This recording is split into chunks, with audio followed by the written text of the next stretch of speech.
Good morning, everyone. I now call this remote hearing of the House Climate and Energy Finance and Policy Committee to order.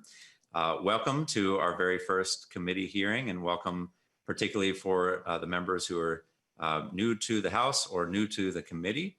Looking forward to getting to work with everybody on the committee for a productive session.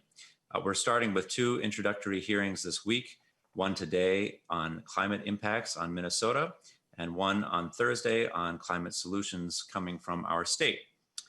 We're going to start by taking the roll, and then we do a couple quick introductions, and then we'll go right into our testifiers because we have some great folks here to speak to us today, and I want to leave plenty of time for questions. But we do need to establish a quorum. When the clerk takes the roll, since this is our very first time as a group, you could also just say present and then say where you're representing and where you're from. So Mike, go ahead with the roll. Thank you, Jamie. Chair Long. Present. Representative Jamie Long, representing Southwest Minneapolis.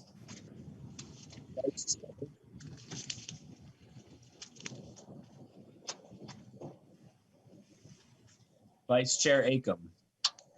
Present. Good morning, everybody. Representative Patty Acom. I represent the western suburbs of the metro, Minnetonka, Plymouth, and Woodland. Minority Lead Swazinski. This is State Representative Chris Swazinski, 16A. I think you said my name. I'm having a tough time hearing. My apologies. I'll try and move the mic closer. Representative Bierman. Good morning, everybody. Representative Robert Bierman, District 57A, Apple Valley, and Lakeville. Representative Bowe.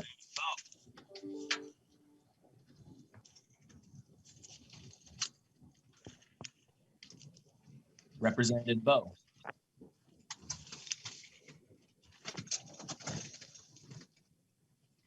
Representative Christensen. Present. Shelley Christensen, I represent 39B out in the St. Croix Valley area. Thank you. Representative Franson. Thank you. Good morning, everyone. Representative Franson, live in Alexandria Township, representing the northeastern part of Douglas County and the eastern half of Boston. Representative Gruenhagen. Oh, thank you. Representative Gruenhagen, I represent District 18B, which is Sibley McLeod County, which is southwest of Minnesota. Glad to be on the committee. Thank you. Representative Hollins. Good morning, everybody. Athena Hollins, representative for District 66B, which is the northern part of the city of St. Paul. Representative Hornstein. Good morning, everybody. Representative Frank Hornstein. I represent District 61A, which includes parts of downtown and southwest Minneapolis. Representative Igo. Morning, everyone. Representative Igo here, representing House District 5B, making up parts of Itasca and Cass County. Representative Lee. Morning, everyone. Representative Lee, House District 59A, which is in North Minneapolis. Representative Lippert. Morning, everyone. I represent the Lonsdale, Montgomery, Dundas, and Northfield areas in southern Minnesota. I'm glad to be a part of this committee. Representative Lislegard. Good morning, everyone. My name is Dave Lislegard. I represent 6B, a large portion of the Iron Range. Representative Meckland. Good morning, Representative Shane Meckland. I represent District 15B, which is Sherburne County, Benton County, Merced Moray County, east of St. Cloud. Representative Munson. Everybody, I'm Jeremy Munson. I represent a rural area in southern Minnesota for Watonwan, Waseca, Le Sueur, and Blue Earth counties, south of Mankato. My second term on the Energy Committee. Representative Stevenson. Good morning, everyone. Zach Stevenson. I represent Coon Rapids and Champlin.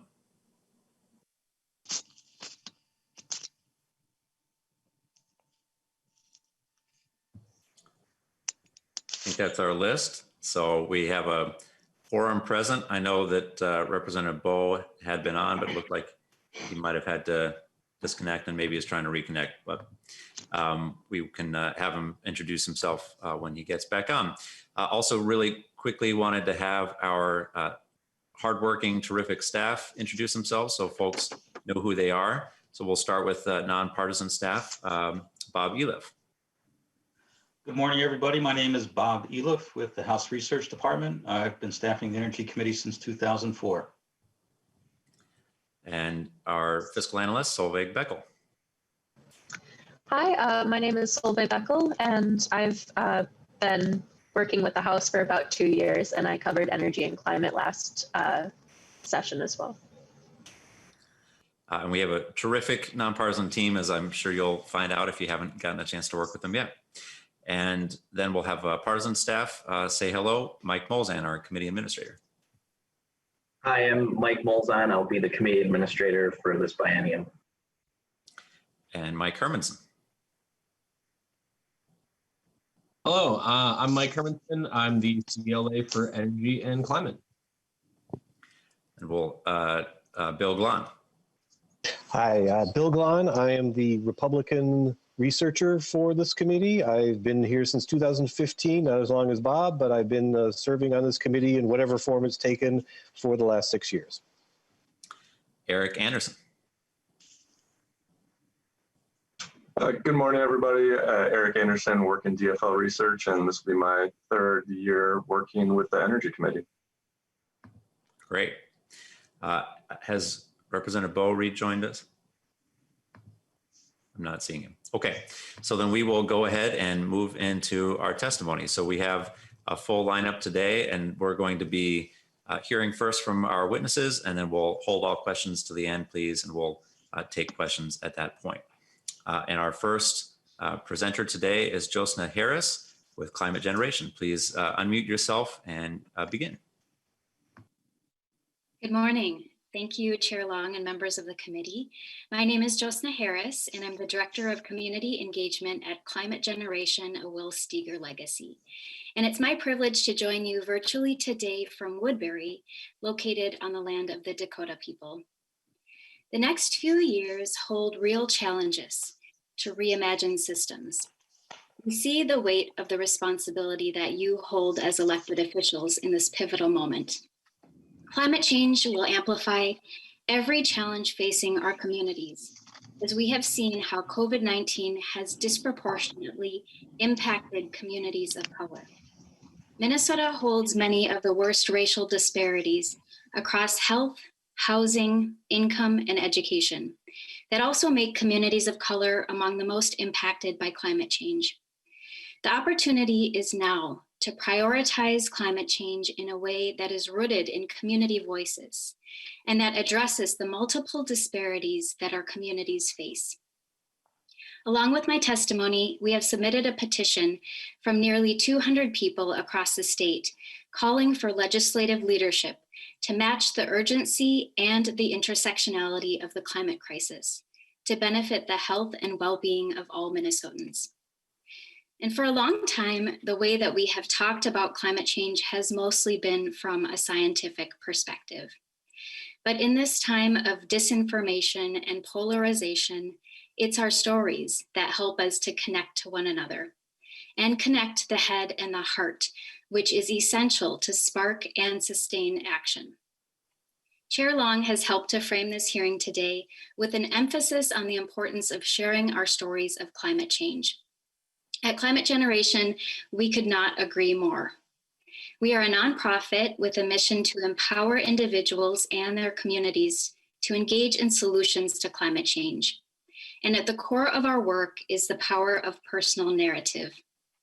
We were founded by Will Steger, Minnesota's own polar explorer, educator, and climate change advocate, who for over 50 years has inspired tens of thousands of people through his remarkable accounts of climate change in our polar regions, as a witness to the disintegration of some of the world's major ice shelves. We know that sharing our stories of climate change can help to move solutions. Will's testimony has helped to pass the 2007 Next Generation Energy Act. but it has been nearly 15 years since Minnesota led the nation with this bipartisan legislation. Yet public support and the urgency could not be greater with the imprint of climate change all around us. And it is time for Minnesota to lead again. I have my own climate story as a first-generation American. My dad came to Minnesota in the 1960s to work for 3M because it was part of his American dream. In the early days, he would write letters back to family in India to tell them what seemed like tall tales of our Minnesota winters. And growing up, our family would visit India. And for me, growing up here felt like I was part of two very different worlds that were in stark contrast to each other. But the world is a different place than it was 30 years ago. The imprint of climate change is all around us, from the extreme heat and water shortages in India to our warming winters here in Minnesota that impact our ecosystems, health, economy, and traditions. What we do today will define what our world looks like in the next 30 years. Climate change is a global crisis, and especially in this time of pandemic, it has reminded me that the world is not as big as it sometimes seems, and that our stories are all connected. I'm encouraged to know that the majority of Minnesotans are concerned about climate change too, a fact that data tells us is true statewide, and something that I've personally heard from countless youth, educators, and community members across the state. So while it can sometimes feel like our world is broken beyond what can be repaired, I am deeply heartened by the power of our voices coming together to demand climate justice. Climate Generation recently published a book called Eyewitness, Minnesota Voices on Climate Change, and is written by people all across the state of Minnesota sharing their firsthand accounts of climate change through poetry, story, and art. And the diverse range of perspectives represent the communities that you all serve and share impacts and solutions from every corner of our beloved state. Eyewitness is a demonstration of literary activism. It is our testimony of climate change. We're excited to share that this session, Climate Generation is delivering a copy of the Eyewitness book to every Minnesota policymaker, along with testimony letters from your constituents. Members of the committee, in the next few weeks, you will be receiving your copy of the Eyewitness book. Ms. Harris, if you could please wrap up your remarks. Yes, letters and also information for a hearing which will be hosted by the Joint Climate Action Caucus, tentatively scheduled for February 2nd. I'd like to urge you to make a commitment to listen to the voices of your fellow Minnesotans and ask you to hear the urgency in our collective voices and demand that you prioritize climate justice on behalf of all Minnesotans and to protect future generations. Right now, as we speak, my children are upstairs logged into their virtual classrooms. And from talking to them, I know that they have big dreams for what is possible in our world. And they deserve to have those dreams of a bright and promising future, as all of our children do. Thank you. Thank you so much. Next, we will hear from Dr. Lalita Surapanini. Please unmute yourself and begin. Hi, Chair Long. Thank you so much, Vice Chair Acom and committee members for giving me this opportunity to testify today about the health impacts of climate change in Minnesota. I'm gonna share my screen with you all so I can show you some slides. I testified before this committee, back in 2019 on the same topic as well. I today wanted to see if I could provide a brief recap as well as an overview of what has all happened since 2019. So briefly after we spoke, in 2019 June, over 100 medical organizations gave a declaration on climate change and said that it's a health emergency that demands immediate action. We also, some of you may remember some of these health impacts of climate change that I spoke about in 2019. So we have heat-related illness, poor air quality and allergies. We also talked about how the Midwest and Minnesota are at high risk for flooding and drought. And we all have witnessed the 2019 devastating Midwest floods and the health impacts that came with that, including mental health impacts on farmers and economic losses. I've submitted a more detailed report for your review, and this is part of the Lancet Countdown on Health and Climate Change. It's a key national document, a scientific report that comes out annually, and I was part of it, part of this team. We also talked about how warming winters are not a good thing, and that helps, for example, ticks grow and thrive.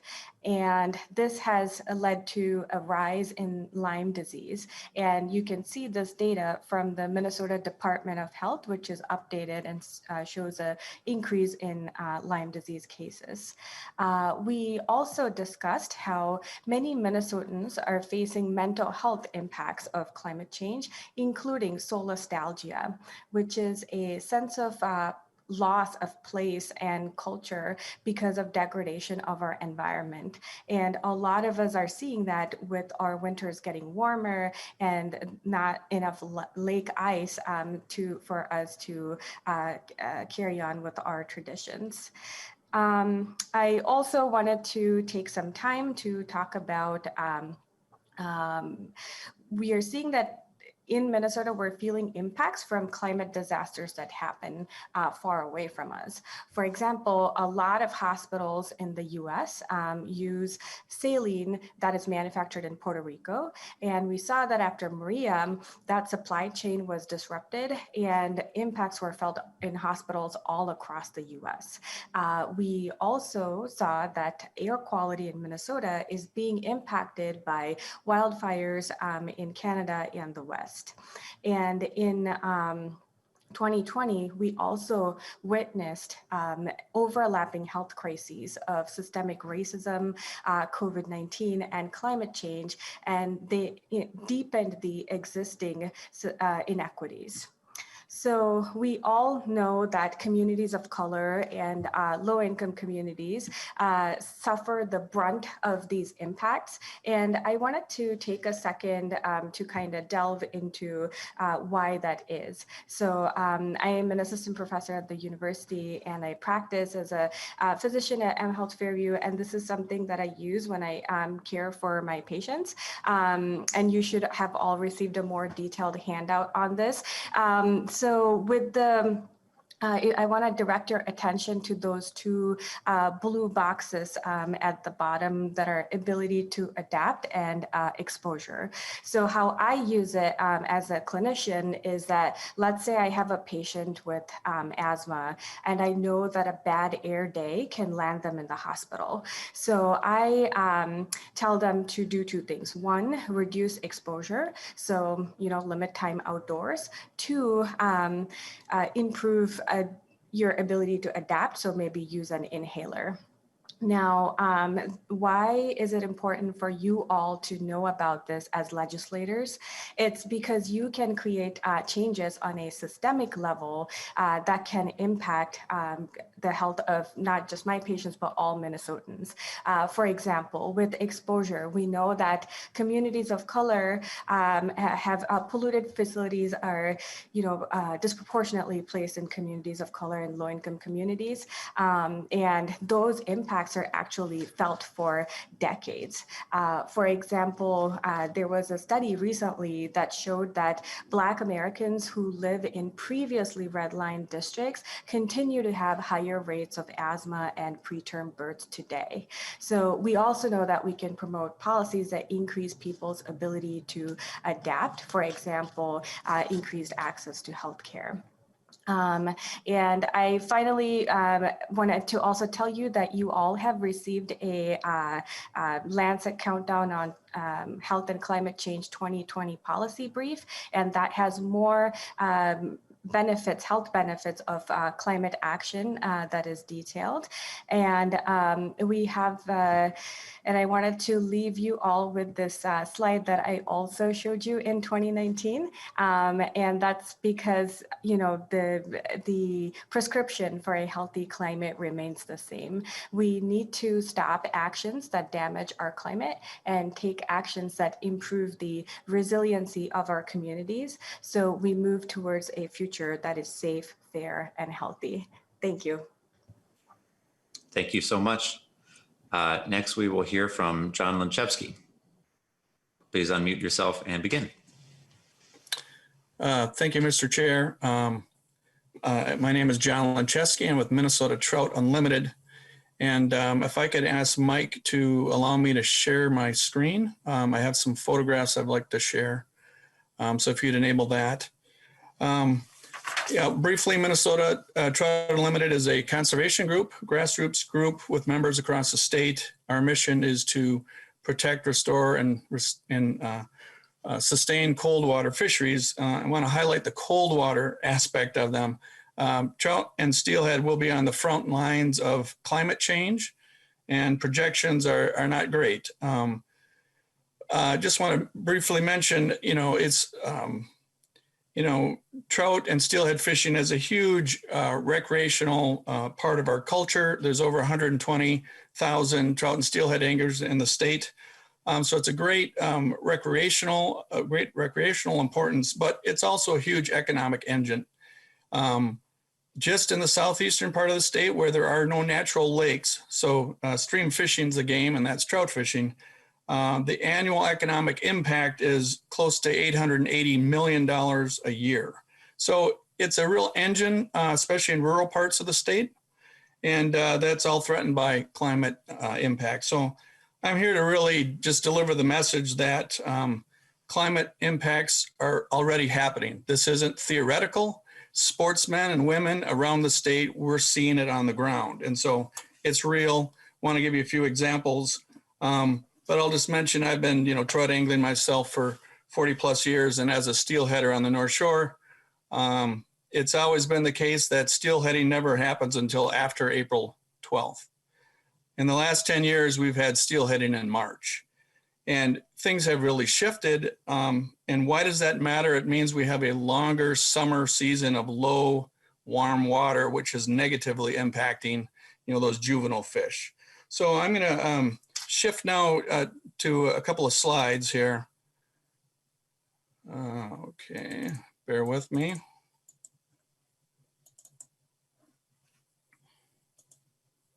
Because I want to talk about really the biggest, most obvious impact that we're seeing on the ground, and that is from flooding.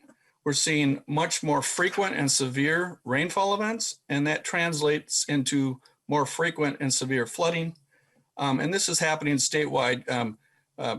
Briefly, here's a picture of Garvin Brook down near Winona. You'll see 10 areas. These are huge areas of cobble from a stream that has been blown apart by flooding. Here's a bird on the ground view of what that looks like down on the stream. You'll see the topsoil has been stripped away, leaving highly erodible cut banks and big piles of cobble. There is really no habitat left behind. The stream's very unstable and will continue to erode and cause sedimentation, which buries all the trout habitat. Streams can be restored. This is the same area, narrowed and deepened, but the problem is, widespread and picking up in its pace. Here's a dinky little stream, little brook trout stream. You can see the water flowing on the left-hand side, but look at all that cobble. Even the tiniest streams in the southeast are moving huge amounts of material from these really historically severe floods. But it's not just the southeast. This is on the North Shore.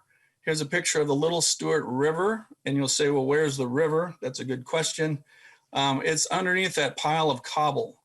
So flooding, this is from the 2012 flooding, obliterated the channel, filled it with sediment, and this had been a premier steelhead spawning area and juvenile production area. It's been buried. again, take a look. You'll notice there's an arrow at the willow tree behind this gentleman, same willow tree. So here we were able to restore that channel and kind of recreate a floodplain. And that's fine for that one little stretch of river. But again, it's happening everywhere. Here's another picture from the Black Hoof River in Carleton County, where that same flood actually brought entire hillsides down into the river. The forest rode down the slopes and dumped into the river, blocking it and causing all kinds of burying the river in sediment. Again, we can restore pieces. Here we've moved the stream away from the bluff, and maybe a better picture here. You can see we moved the stream away from that eroding slopes. But again, this is happening all over the state, and it's devastating. Tears apart channels, destabilizes them, fills in habitat, covers food production areas and spawning areas. So those are just, a few examples from around the state. And then I want to return, very quickly here, because I'm probably almost out of time. What I've noticed as a steelhead angler is the mild winters we've been seeing. And that's really kind of stands out. We have midwinter snowmelt that runs off into the Lake Superior in this case, or into our streams when they're frozen. And why that's bad is it leaves, again, this longer period of warm, low summer water. But also what's happening, especially in the Northeast, is a change in the forest. And that those milder winters are causing a rise in the level of tree pests. And the latest one is spruce budworm, which is killing whole stands of balsam and spruce along our trout streams. And so here's one picture of the Gooseberry River, great trout river, but it's in danger of becoming too warm for trout because the entire stream corridor for miles is losing its shade cover. So these are just some of the impacts we're seeing. The lake trout, our heritage lake trout in the boundary waters, those are being squeezed. The area where it's suitably cold enough and have enough oxygen is getting smaller and smaller in these, even the boundary waters lakes. And so it's reducing the productivity and habitat for, lake trout and their prey. So, I'll just sort of conclude by saying, habitat or climate change is real. It's happening right now. It's not theoretical. Sportsmen and women who are out in the field, we're seeing it. And so, it matters for our culture, for our constitutional right to fish in the state. It matters for our economy. And so we urge action, and we thank you for this opportunity to speak with you. Thank you so much. Next, we're going to hear from Craig Sturl. Craig, please unmute yourself and begin. Good morning. Thank you, Chairman Long and committee members. I'm going to first introduce myself. I am a retired DNR forester. I worked for 32 years for the DNR. I worked 42 years in wildland fire, and I'm not going to talk about wildland fire. I think we've all seen what's happening across the West. Eventually, that's going to happen here as the climate swings from one extreme to the other. But I want to talk a little bit about the economic challenges facing the logging community and the forest products industry. I and others see the warming winters as an existential threat to the ability, the logistics of being able to log in much of northern Minnesota's forests. Approximately 40% of our wood base is in lowland timber types. That would be black spruce, tamarack, white cedar, ash, lowland hardwoods. And most of these forest types grow on soils that are saturated year round. So the only opportunity to harvest on these sites is during the winter when the ground is frozen. We have winters like this. where we simply are no longer having sufficient cold weather to allow loggers to freeze the ground, freeze the harvest site, so that they can go in and harvest the trees and remove those. The seasons as well are getting shorter and shorter in the wintertime. The freeze up is coming later. The breakup in the spring is coming earlier. And this is kind of an economic challenge for the loggers. They have to purchase wood in advance, not knowing what the coming winter or next several winters are going to be like. And they have to, and particularly when dealing with agencies within the state, whether it's the state, the Forest Service, the counties, they have to put a down payment down on that sale. And quite often, they may go several years not being able to enter the woods to harvest that wood. And of course, there is still upland timber that will be available in the wintertime, but this is something of a cannibal problem, because usually the loggers want to save that dry upland wood for the summertime. But if they have to log it in the winter, it's no longer available to them in their wood basket. And so they have to bid higher for those few tracts of dry summer ground. And that, by dry summer ground, I'm talking sandy, gravelly soils that you can operate on pretty much any time. We face a dilemma where our summers are getting wetter, at least so far. That's what the data is showing. So loggers are also struggling somewhat in the summer times. When we get these big rainfall events that John just described, it takes probably 10 days to 2 weeks for these sites to dry out, for the loggers to move back into these high ground sites.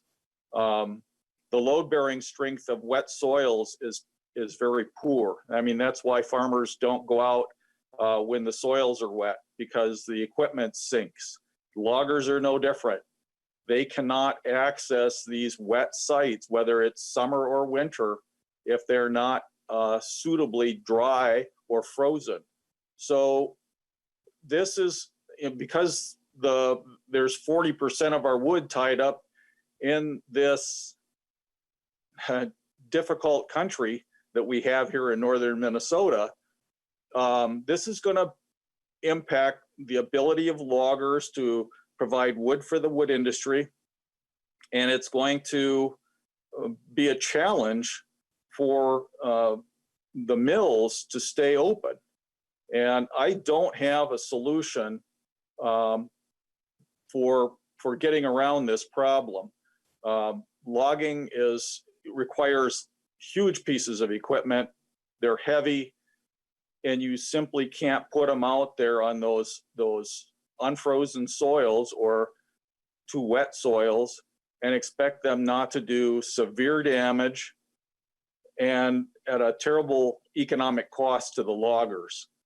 So,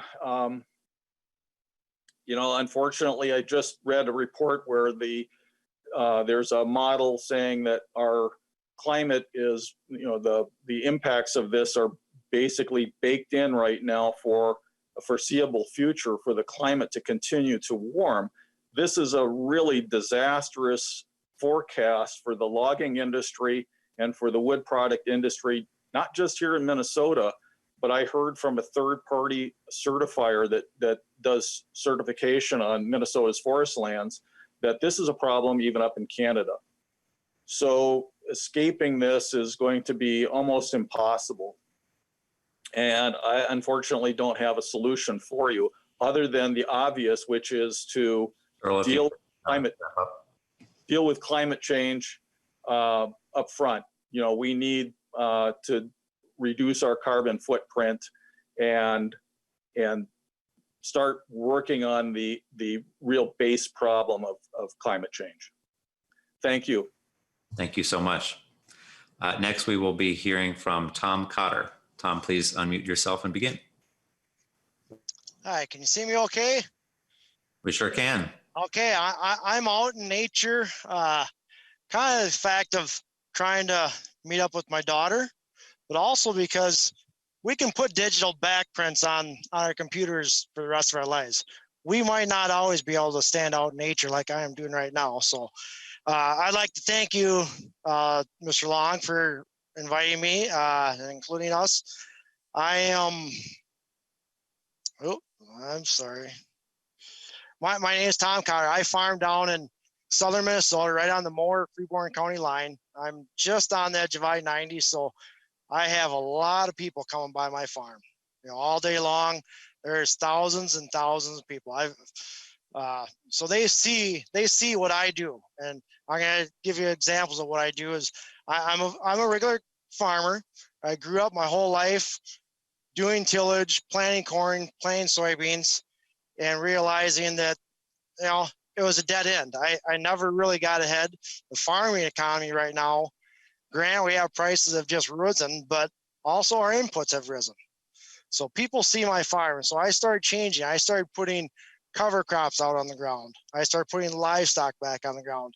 And it's a very vast difference from one side of the I-90 to the other.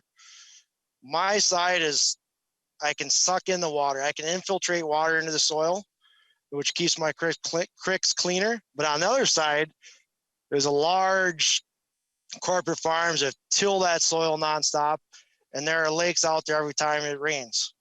It takes 1 inch of rain, all of a sudden it ponds, and then you get another inch on top, and then it starts running. You know, back when I was younger, 3 inches of rain, yes, but now we're getting 3 inch, 5 inch, 7 inch. You know, it's impossible to hold that if we've been doing the same practices we've always done, which is tilling the soil. And I know that water can infiltrate because I actually grew up doing tiling. We had a tile plow, we put a lot of tile on the ground, and I realized it's not a tile drainage problem, it's an infiltration. We have abused our soil to the point where it can't absorb the water. And we talk about the streams, and we can rebuild all this, but if we have this water running off our fields because of climate change, and actually in my words, it's almost like a climate extreme. We actually are getting these high heat days, we're also getting these really cold days. Water, we're getting lots of rain, and we're getting lots of drought. So overall, during my farming years, I see the same moisture, but I'm only getting that moisture in a short amount of time, so I need to capture as much of that as possible. Now, the way we're farming nowadays, we're letting that stuff run off into our rivers. And we talk about trout and fishing. Well, what if my fields are bringing the chemicals off the fields and putting that into the fish? Is that helping us? You know, fish are beautiful, but if they're not healthy, it's not going to make us healthy. And so with sustainable agriculture, regenerative agriculture, mindful thought, and that's why LSP, which I'm a board member, or I'm a member of, they're helping the farming community find ways to reduce our impact on the environment. And we all know that, you know, right now we're going through all these viruses and disease is rampant. Health-wise, we're the sickest nation in the world, and we're only getting sicker.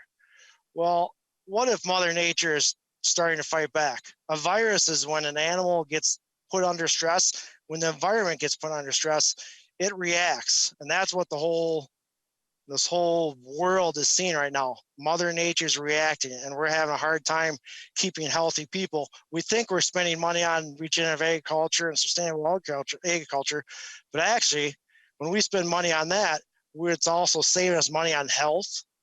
You know, tourism, the state. If we don't have clean waters, we can't bring in that $16 billion a year for the Minnesota state to get money. You know, for me as a farmer, I'm clean water certified through Minnesota State Department of Ag. That's a pretty good sign that Minnesota knows there's a problem and we want to help. And so I'm climate endorsed, soil health endorsed, wildlife endorsed, and really to me, pest management, because even the smallest insects, bees, they're the easiest ones to harm. And so to me, to be able to take care of them, that's where it all starts, is down those microbes in the soil. And when you do tillage, you wreck that. If you don't have earthworms, you can't infiltrate the water. That water runs off, takes our chemical with it. And really, the $16 billion industry of tourism is great if you have clean water. And our environment is saying, hey, stop, we need help. And it's starting to react to us, and it's giving us autism at all-time rates, cancer all-time rates, the coronavirus, which is, yes, it's terrible, but it's just a piece of the big puzzle that we're affecting Mother Nature more than we can ever imagine. And Mother Nature will survive. I don't know if we can, but Mother Nature will. That's the way life has always been. Life will always grow. You know, everyone always asks me, how do you get stuff planted? Said Mother Nature, seeds want to grow. That's what they will do. But we need to start taking care of how we plant them, how we take care of the soil, how we take care of this water that we're getting. Water is a gift. I had the opportunity to go down to Oaxaca, Mexico, and an indigenous person talking about rich water and poor water. Poor water is rain that falls from the sky, hits our soil, can infiltrate, runs off, carrying our expensive chemical, our expensive nutrients into our waters. And now it's wrecked it. But now rich water is water that falls from the skies, infiltrates, goes through the soil profile and lands into aquifers, in which our aquifers are drying up. That's why more of the utilities around the world in our United States are using river water. Mr. River water will never replace. Well, thank you for your time. Thank you so much. Yep. Next, we're going to hear from Kathy Drager. Kathy, please unmute yourself and begin. Hello. Can you see me? I'm assuming you can. We sure can. Yep. Okay. Chairman Long and community members, thank you very much for having me join you today from rural Big Stone County, Minnesota. I am so pleased that I was able to follow these speakers, and I can wholeheartedly attest to the impacts they're seeing on their farms and in their forest resources. Those are very similar to what I'm seeing on the western edge of Minnesota. So my name is Kathy Drager. I am a proud and active member of the Minnesota Farmers Union. I am an elected representative on my rural electric co-op, so I have a hand in providing energy to thousands of rural residents. And we've been electrifying this part of the state, fully electrified since the end of World War II. In addition, I am the statewide director of the University of Minnesota Extension Regional Sustainable Development Partnerships. I'm trained as a soil scientist, so I just want to reiterate that there's science behind the things that both Tom was saying about his farmland, as well as what we're hearing about the forestry as well. But today you've invited me here to tell you the story about the impacts that I'm seeing on our farm in Big Stone County, Minnesota. Our farm is a diversified family farm. My husband is active every day on our farm, and we have 3 children who also are part of our farm operation. We raise grass-fed beef. We have organic row crops. So for example, if you like black turtle beans and eat organic black turtle beans, that's one of the things we grow on our farm. We grow barley, hay as well that we feed our cattle in the winter, and a portion of our farm is in conventional corn and soybean rotations. And I just want to really reiterate, and I think Dr. Seeley, who is just really an esteemed thinker and educator, researcher in our state on climate as well as weather, but that we are seeing those increased rainfall events on our farm, extreme rainfall events. As Greg said, those are impacting forestry as well as farming.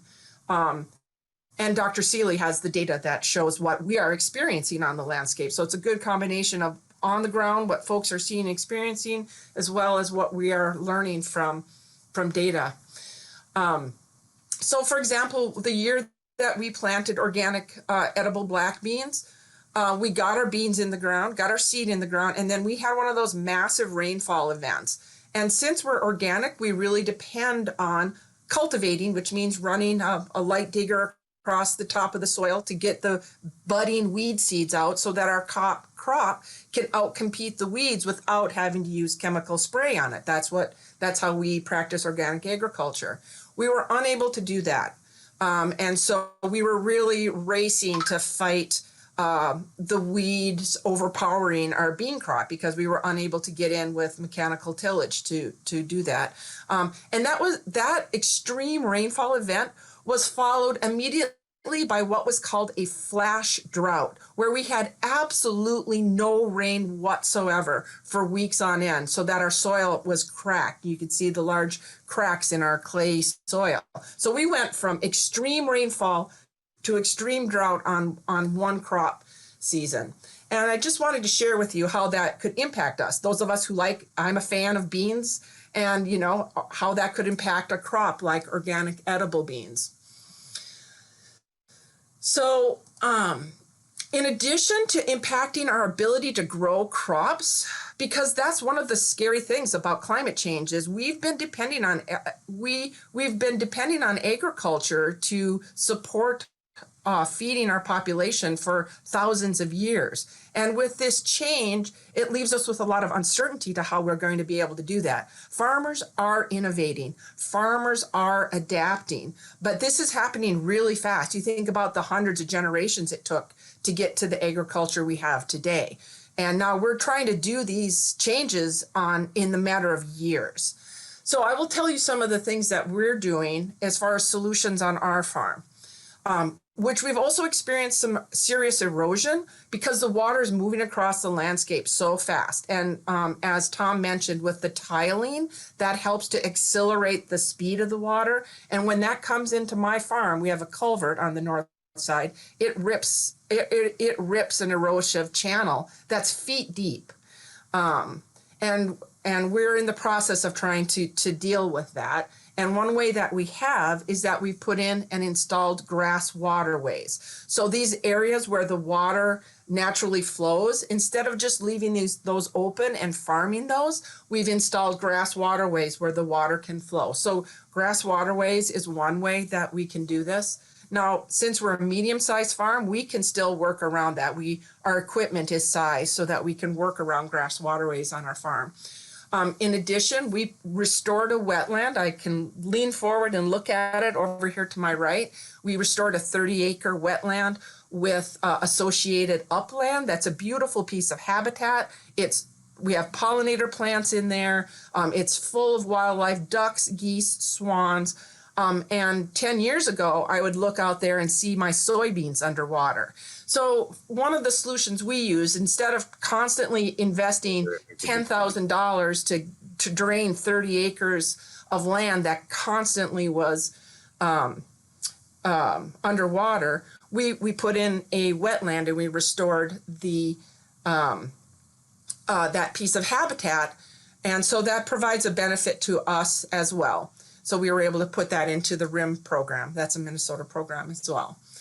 One of the other things we did in terms of solution and sitting on a rural electric co-op board, that we installed a 40 kW wind turbine on our farm. It's a farm scale turbine, but it supplies all the power we use on our farm. Plus we're able to put power back onto the grid, which is also supplied then to our neighbors. And that's not necessarily industrial scale renewable energy, but it is certainly a contribution. And I think it's a way that we need to work with our rural electric co-ops, help them find business models that they can have some benefit from being engaged in the clean energy transition, because the business model currently really is based on we sell electricity. And so I think there's a lot of potential there. And as a rural electric co-op board, I continue to have that conversation at the local, state, and national level. Ms. Straker, you're out of time. Thank you very much. Appreciate it. Next, we're going to hear from Mindy Granley. Mindy, if you could unmute yourself and begin. Hello.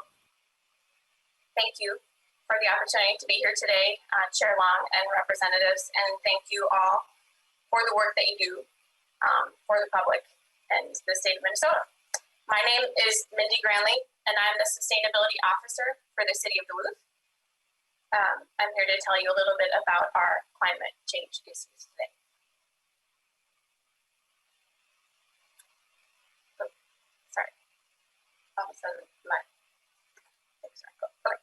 As mentioned by several of the speakers already today, One of the climate challenges we face in Duluth is warming winters, as northern Minnesota is warming faster than the rest of the state, which many of the folks have mentioned today.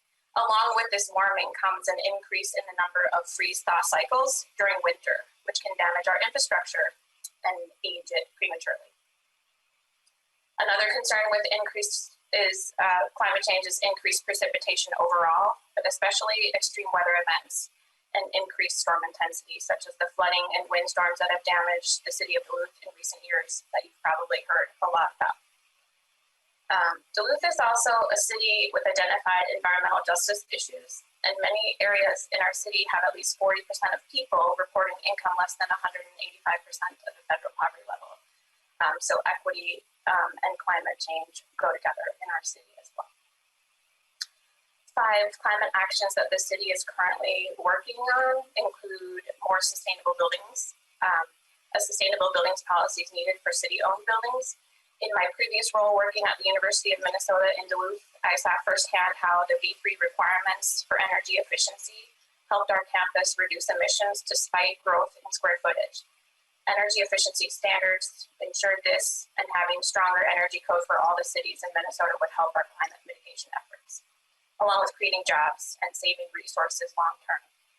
So we're working on an internal policy for city-funded buildings, but our entire community could benefit from a statewide update.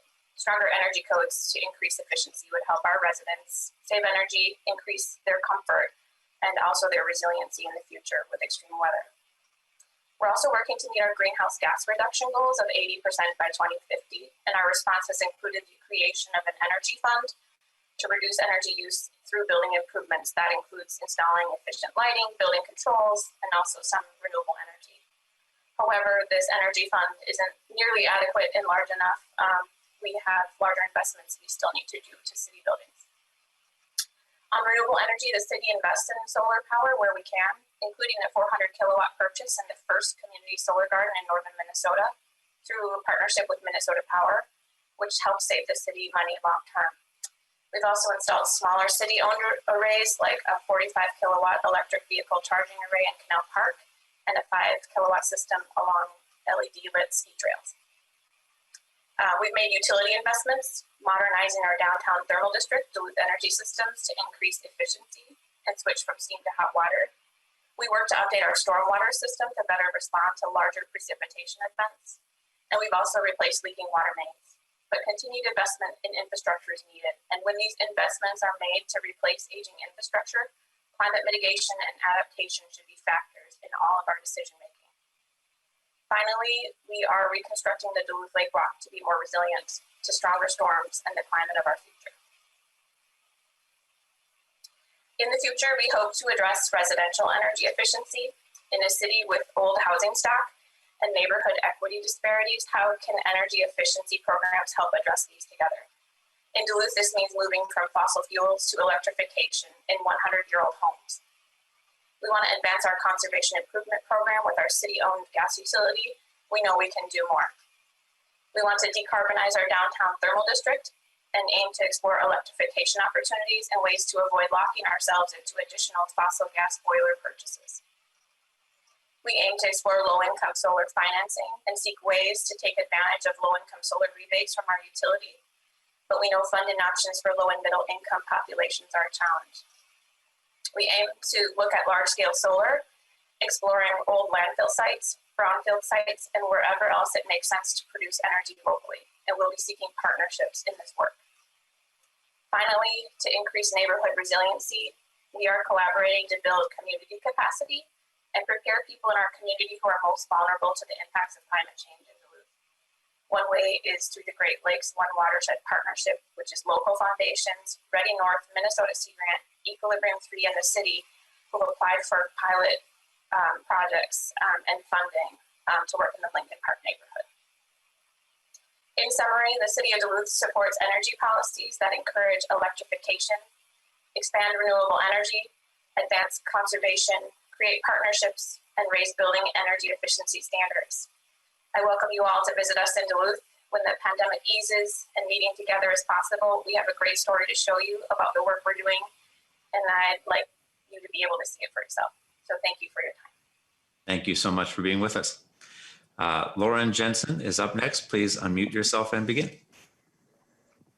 Thank you, Chair Long and committee members. My name is Lauren Jensen, Sustainability Coordinator for the City of Rochester.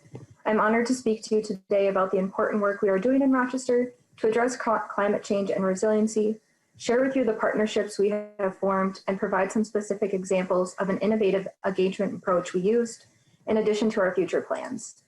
I'd also like to highlight a few of my colleagues tuning in today who have been integral to this work: Cindy Steinhauser, City of Rochester Community Development Director, Kevin Bright, Energy and Sustainability Director for Destination Medical Center, and Heather Corcoran, City of Rochester Legislative Policy Analyst. After a robust public citizen engagement process in 2017, the City of Rochester adopted its Energy Action Plan, setting goals aligned with the state of Minnesota to reduce energy and overall greenhouse gas emissions by 80% by 2050. Rochester's Energy Action Plan includes strategies identified around 5 areas: power infrastructure, integrating renewables, building focused initiatives, transportation, and waste. Since the Energy Action Plan's adoption, the city has pursued a variety of sustainability initiatives, including a citywide air quality monitoring program, the evaluation of a district energy system that would heat and cool 4 government buildings in our downtown, as well as serve private development, free bike sharing program and community bike grant giveaway, a voluntary benchmarking program for energy use in buildings, an electric vehicle fleet analysis, the implementation of an internal city green team, and many more. Additionally, city sustainability staff participates in a variety of statewide and national cohorts, including the University of Minnesota's Institute on Environment, Climate Smart Municipalities Exchange of German Cities, City Energy Network, Minnesota Green Subsidies, Sustainable States Network's Clean Energy Challenge, and a statewide STEP Code committee working to give cities the ability to determine their destiny as it relates to their energy code. As to the specific way we've innovated with our community engagement, 4 years into the implementation of our Energy Action Plan, we realized we were lacking social equity and diversity in its implementation. In our typical government community outreach process, an open house held at city facilities, we were noticing the same people attending and offering very similar input. We knew portions of our community were missing from these processes and recognized we needed better engagement, particularly voices from underrepresented communities. Under Mayor Kim Norton's leadership, and with the support of City Council and additional community partners, such as the Destination Medical Center, we convened a task force to develop and implement a community sustainability and resiliency action plan. Collaborating with our local diversity council, Olmsted County Public Health, and other local entities, we put together a task force that would represent the voices of Black, Indigenous, and people of color, and then utilize this community task force to further identify and connect with who we were missing in this process. City staff held 37 one-on-one and small group listening sessions, meeting with a total of 110 community members to understand their lived experience as a member of the Rochester community and what they envision for Rochester's future across 5 focus areas: climate change, economy, health, vibrant neighborhoods, and transportation. A community survey offered in 4 languages, English, Spanish, Somali, and Arabic, was live from October through December, collecting an additional 170 responses from the community. All of this collected input was then brought back to our community task force to use in the development of strategies across those 5 focus areas for the plan. Once completed, this draft plan will be brought back to those engaged community members to ensure their input was thoughtfully captured. Since this initiative launched, we have been nationally recognized for our engagement process by the United States Conference of Mayors in their 2020 Mayor's Climate Protection Awards, and we were recently notified of another award we've earned to be announced later this month. Lastly, I'll speak to our future plans. The city already has plans to use this type of engagement process in the future for other public processes to best capture key needs from community members that don't typically share in public meetings. Additionally, we are currently in the process of hiring a diversity, equity, and inclusion director to continue this work across the city organization and within the community. As for climate change initiatives, we continue to identify strategies that put us closer to our adopted energy and greenhouse gas emissions reductions goals. In 2021, we plan to complete a community electric vehicle infrastructure plan, install additional electric vehicle chargers, continue implementation of a downtown district energy system, implement internal sustainability strategies related to procurement and waste, and expect to share the first draft of our Sustainability and Resiliency Action Plan with our City Council later this spring. The plan will highlight roughly 30 strategies across the 5 focus areas, with a pilot project identified for each focus area, 3 of which will be located within environmental justice census tracts in our community. The City of Rochester understands the connection between climate change, our community's future resilience, and environmental justice, and we're committed to being a leader both regionally and nationally in these efforts. Thank you, Chair Long, and I'll be available for any questions the committee may have after all the presenters are finished. Thank you so much. Our final speaker today before we go to member questions is Dr. Mark Seeley. Dr. Seeley, if you could unmute yourself and begin. Oh, thank you, Representative Long. It's a pleasure to be with you again. I was asked by the committee to elaborate a little bit about recent climate signatures on our state. Those unfamiliar with my work, I retired in 2018 after 40 years with the University of Minnesota Extension, working day with the National Weather Service and the Minnesota State Climatology Office. In a nutshell, I was a caretaker and validator and supporter of the Minnesota State Climate Database, which tens of thousands of Minnesota citizens have contributed to since statehood in 1858. My posture on this topic is solely based on research, data, and evidence that is overwhelming in its substantiation of climate change going on in our state. I do have one slide I would like to share to elaborate my further comments. I'll put that up. Again, in the context of what's happened to us recently and how it fits with our larger scale story of climate change in the state of Minnesota, particularly manifested over the last 3 or 4 decades. The year 2020 was the 12th warmest year in our state history, back to 1895. It fits very well with the trends we have been observing since the new millennium. The vast majority of years have been warm years, and a very large number of them have fallen in or near the top of the distribution historically. Conversely to the year 2019, which was the wettest year in Minnesota state history. Dr. Seeley? Yes. We're not seeing your slide. I don't know if you're sharing it on your end or if you'd like us to share it on ours. If you could share it, I'm sorry you're not seeing it. No problem. Yeah, if you could, if you're to pull it up, I would appreciate it.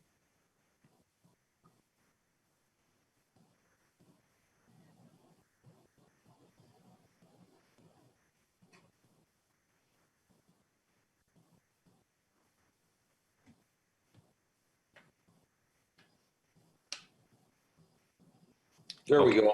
We've got it now. Go right ahead, Mr. Is that good? Okay. All right. Sorry about that. Thank you.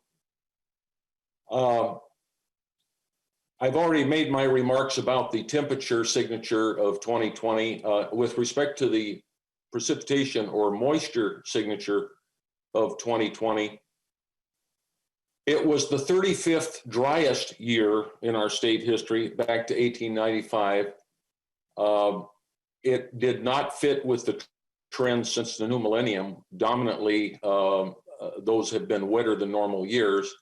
And I was referring to 2019 being the wettest year in state history, again on a statewide basis. It was manifestly the wettest year in state history. We had so much surplus moisture that our stored soil moisture values, as well as our volume of stream flow in most of our watersheds, was extraordinarily high all year and remained high as we entered the year 2020. so that some would argue that we needed a drier than normal year in 2020 to sort of get back to a basic normal in the first place. We did have a mega rainfall event, another one on July 25th, 26th in southern Minnesota, south central Minnesota, where we had a 1,000 square mile area of the landscape receive over a 6-inch rain in less than 24 hours with a peak core value of 11.5 inches.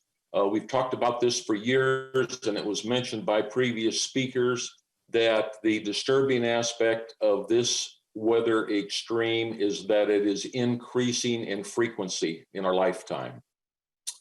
In terms of the amplified variability that our climate signature shows, it showed it dramatically in the year 2020 when we had the 5th coldest October in state history and the snowiest October in state history. But then that was immediately followed by the 11th warmest November in state history. And in fact, we established in the month of November, the first 9 days of November, we had 4 statewide records set across the state for high temperature. And we had the first November in state history where we had within the climate network a reporting of 80-degree temperatures in the state on 4 consecutive days. That's never happened before. I might also add a marker of the extremes that we experienced was that on November 9th, we had a dew point in the state of Minnesota of 61 degrees, and that is the highest measured dew point so late in the year in Minnesota's history. That too dovetails well with the climate change story in that our atmosphere over Minnesota has been growing in its volume as it's warmed over the decades, and it is far more capable of holding that level of moisture today than it was 10 or 20 or 30 or 50 years ago, and that is going to continue. We had all-time state record high temperatures set on the 4th, 5th, 6th, and 7th. And then we had numerous dew point driven heat advisories. Once again, another topic that we've dealt with in our research over the years, that now the National Weather Service is more frequently having to issue heat advisories or excessive heat warnings to the citizens of our state. And this is dominantly due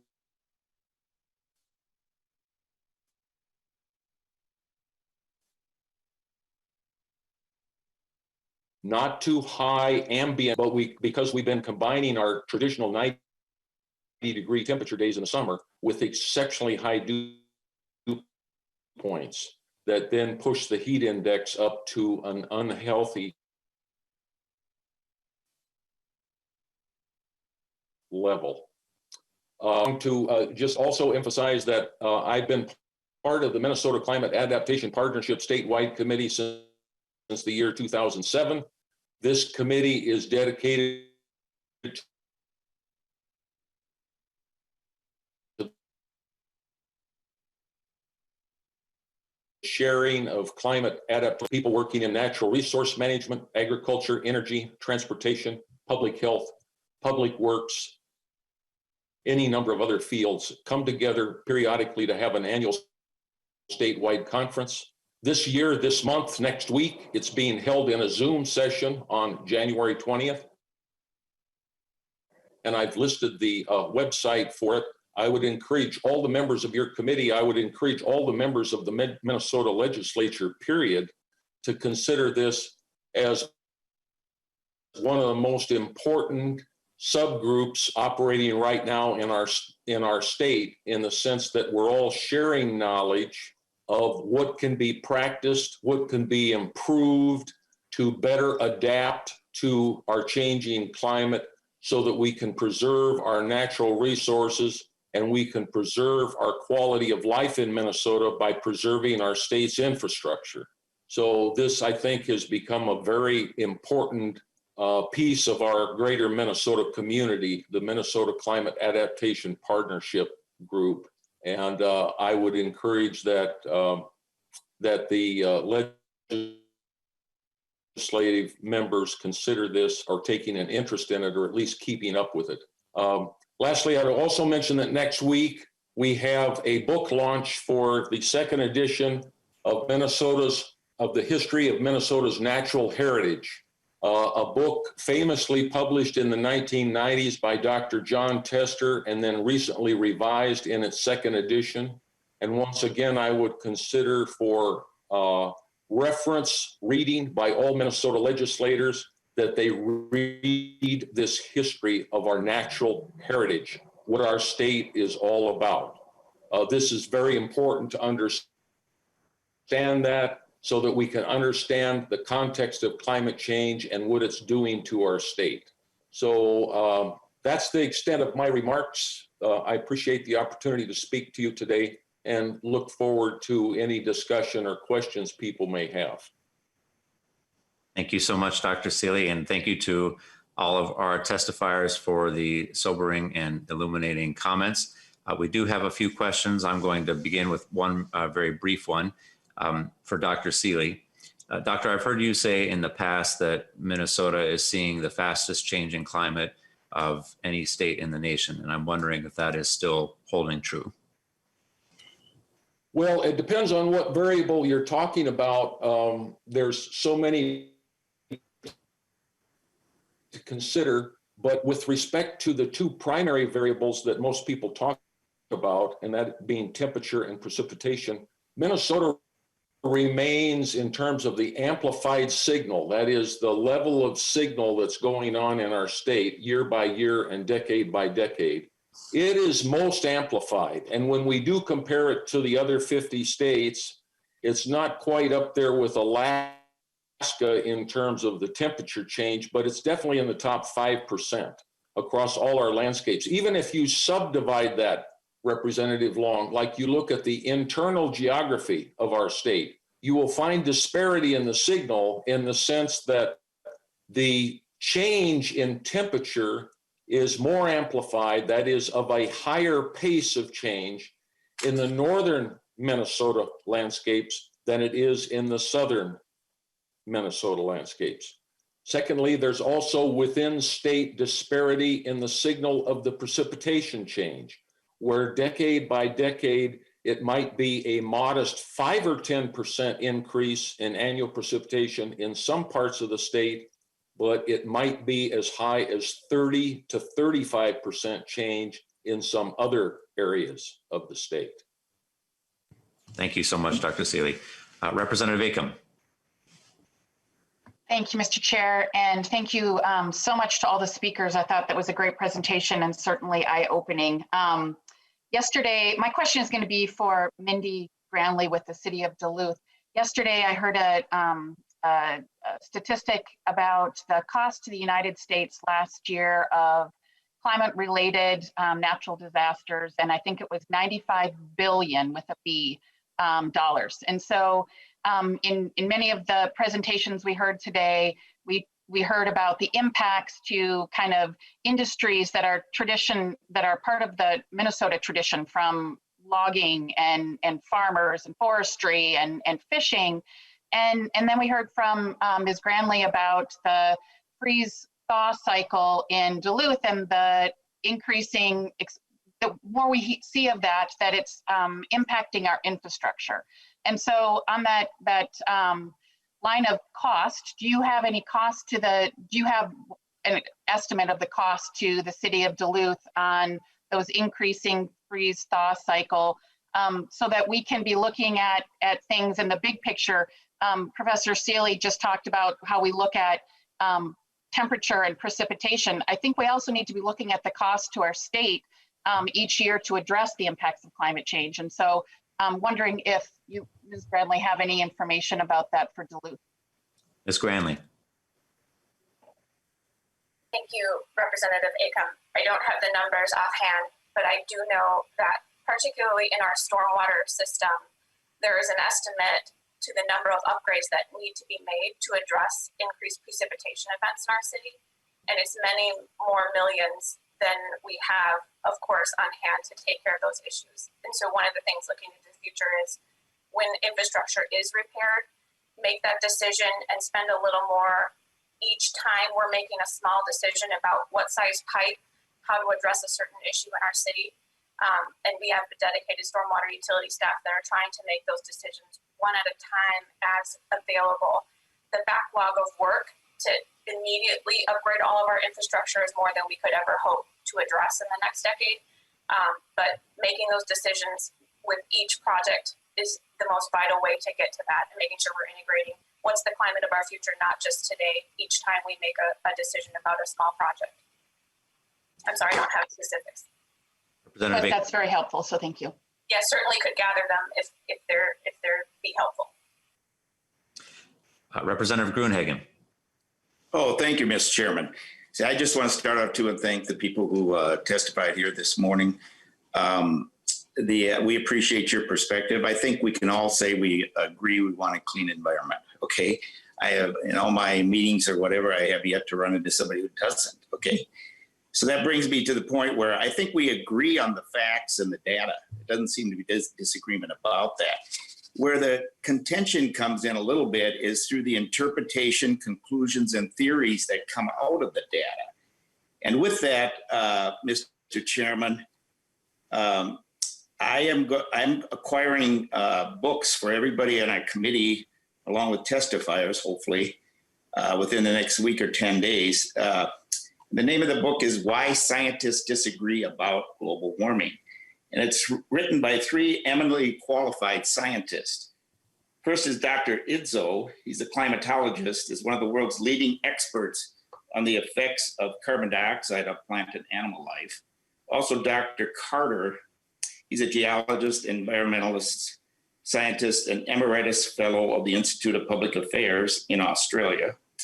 And then Dr. Fred Singer, he's a physicist and chairman of the Science and Environmental Policy Project, along with a lot of other credentials.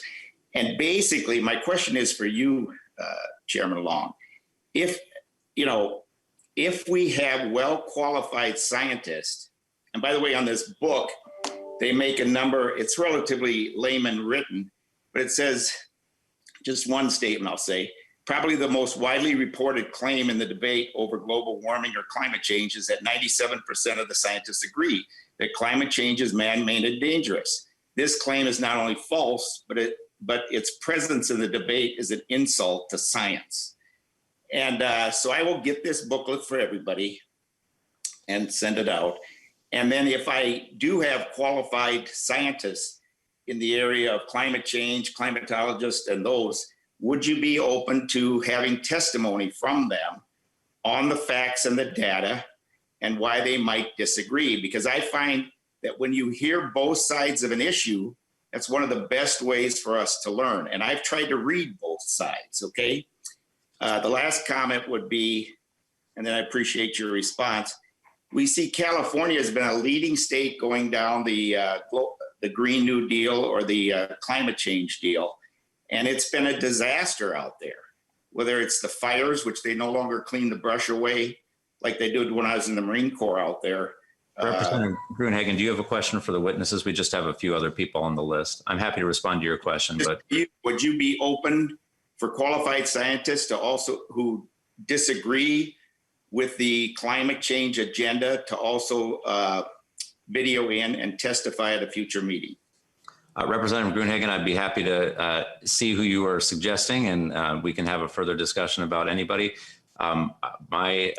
My understanding from having read many scientific reports and spoken to many scientists is that the number of individuals who question the overwhelming validity of and overwhelming evidence of climate scientists as expressed by reports such as the UN Intergovernmental Panel on Climate Change are diminishingly few, and I don't want to misrepresent to our committee the views of a few individuals over the overwhelming majority of science. But I would be happy to see who you are suggesting, and we can have that conversation. Yeah, and I would respectfully disagree with that, to tell you the truth. But okay, thanks for being open to it. Representative Lippert. Long, may I just say, yes, Dr. Seeley, go ahead. Yeah, just a quick note. Those of you that know me, I have about 50 years of experience in meteorology and climatology. I've engaged with the World Meteorological Organization in Geneva, the Royal Meteorological Society in England, the American Geophysical Union, and the American Meteorological Society, as well as Environment Canada, as well as the American Society of State Climatologists. These are thousands upon thousands upon thousands of scientists who have dedicated their lives to the study of the Earth's atmosphere and climate. And it is an exceedingly small percentage of all of these people that have the views expressed in exceedingly small percentage. Thank you, Dr. Seeley. Representative Lippert. Thank you, Chair Long. And I'm wondering if Mr. Cotter is still with us. And if he's not, I can ask this of. Looks like he is. Go right ahead. Thank you, Mr. Chair. Thank you, Mr. Cotter. I appreciate so much your presentation and sharing with us today. So I hear from farmers all the time of the increased rain that they're seeing, both increased volume of rain and the intensity of droughts too. And they're trying to figure out how to move towards a more resilient model of agriculture. I think they've been aware of the sorts of changes that you're making on your farm, but also wondering if it will work for them on their farm. So I wonder if you could talk a little bit about the economic benefits I assume you're seeing if you're sticking with these changes, and what you say to other farmers who may ask those sorts of questions. Yeah, I was asked once, can you hear me? Yes, we can. Go right ahead. Okay. I was asked once if cover crops and no-till will work on all farms. And it'll absolutely work on all farms. It'll work on all environments all around the world because it's nature. But now, is every farmer ready to work with that? No, they are not. I was trained just as my dad was. We did a tillage for 140 years. That's a whole lot of addiction. And when you do that to the soil becomes addicted, just like a young man who's addicted to drugs. The tillage gets addicted. So it takes the process of taking care of the soil and reducing your tillage slowly, implementing cover crops. And on the financial side, there's both sides. One, I'm planting more seeds, but tell you what, seeds are Mother Nature. They will work. Tillage, on the other hand, is man-made, and ever since the beginning of the plow, all these empires have fallen from, they only last 200 to 400 years. And we're kind of in that category right now. So yes, it will work. Farmers need education. I always feel that education is of the utmost importance. I was actually talking to a young 18-year-old kid and his 16-year-old brother that financially, some of the sharpest kids I've ever met. They're already growing food, they're grazing cattle, they're doing cattle, and they want to get into this industry of working with Mother Nature because that's going to give them a better product. That's going to make their farm more resilient. And the whole key is education. So please help these industries, Minnesota Department of Ag, Soil and Water, NRCS, the education for the farmers and for the whole people too, in general. So sorry for being long-winded, but I hope that helps. Thank you, Mr. Cotter. Representative Lippert, is that? Yeah, thank you, Mr. Chair. Thank you, Mr. Cotter. That fits with what I've been hearing as well, is that key pieces are financial support for making these sorts of changes initially, but also technical support too, because there's some different models that the farmers are embracing and talking about increasing. So thank you again for sharing with us today. Thank you, Representative Lippert. We have two more questions, and that'll probably do us for time. Representative Listlegard. Thank you, Mr. Chair. And first of all, thank you so much for the opportunity to be on this committee. I have a lot to learn, and it was very good, and a lot of information was shared today. But we live in a global economy and we also live in a global environment. So my question to you is that if we in the state of Minnesota are doing it better than others across the world, you know, when we talk about the global environment, where is the pollution coming from? Because in the state of Minnesota and in this country, we have some of the strictest rules and regulations and oversight of anywhere in the world. So I have a hard time believing that when we're talking about this change, it does not go straight up and come straight down.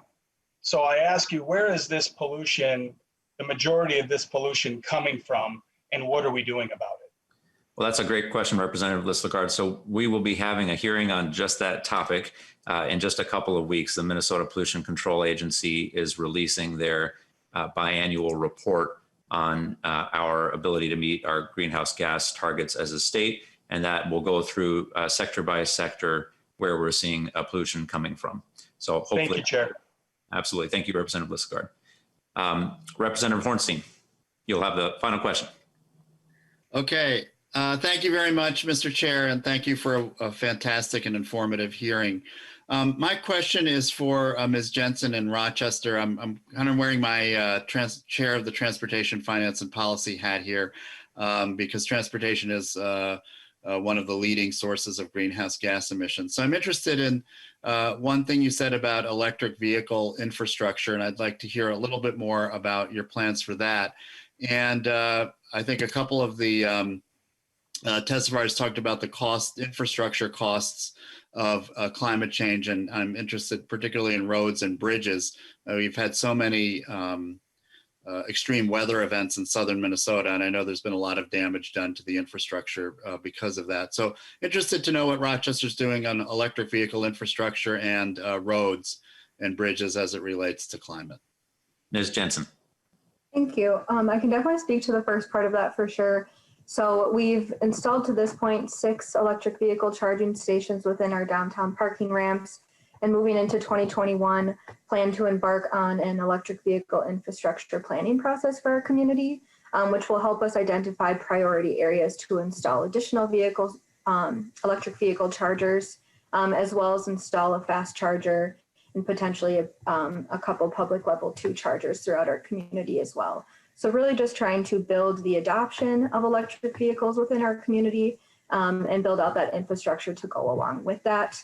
Internally, our city is looking at our fleet as well and how we can continue to transition to electric vehicles within our fleet.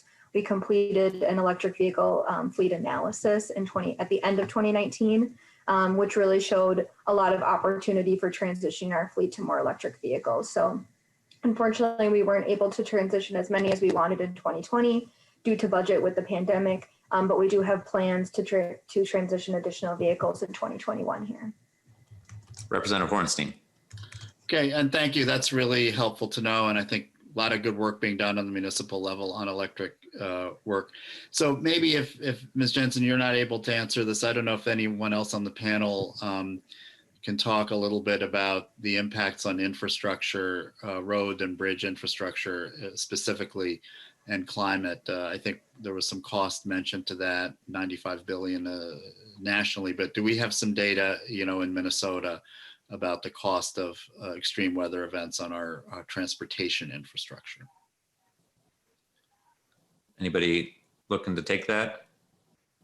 I'm not sure we have the right expert on this panel. Right. Well, we will be, rest assured, members and Mr. Chair, it is something we'll be addressing in the Transportation Committee, the impact of climate on transportation, but just thought maybe we could get a teaser from this this panel, but we'll, I think it is very important, Mr. Chair, and it's something I'm going to be raising in this committee and the committee that I'm in charge of.